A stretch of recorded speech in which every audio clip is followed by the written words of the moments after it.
The Catholic convert Gilbert Keith Chesterton was a journalist, poet, novelist, and playwright, among many other talents. Experts say he was one of the most prolific writers of his time. Chesterton was born in 1874 in Kensington, England.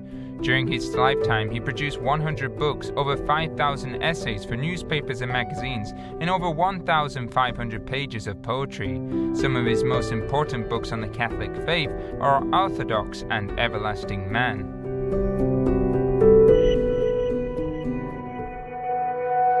According to Dale Alquist, president of the American Chesterton Society, Chesterton was able to attract people because he was a modern-day prophet. He saw the lack of faith coming in this crisis of the families falling apart and an attack on morality. But he also showed us the solutions. He showed us how to get back on the right track. As Alquist says, one of Chesterton's books, What's Wrong with the World, began to identify modern-day problems within governments, feminism, and public education.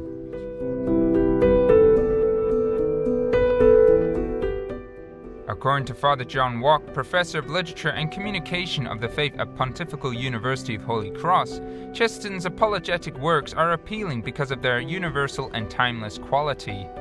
Chesterton's view is already extremely broad, and it really applies to anyone, anywhere, at any time. He could be writing for someone in the Middle Ages, or he could be writing for someone in the Renaissance, or writing for someone today. He says Chesterton's skill in apologetic also comes from living in a non-Catholic country such as England. As a consequence, one is under constant scrutiny and has to understand and explain their faith more.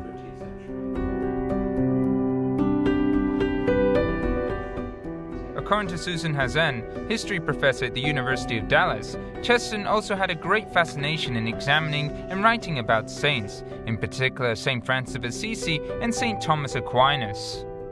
Chesterton was obsessed with the idea that two such different figures, right?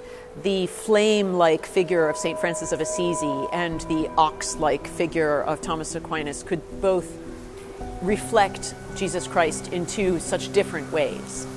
Additionally, she mentions that despite getting into debates and arguments with people such as George Bernard Shaw and H.G. Wells, Chesterton always kept a great sense of humor and maintained relationships with people he disagreed with.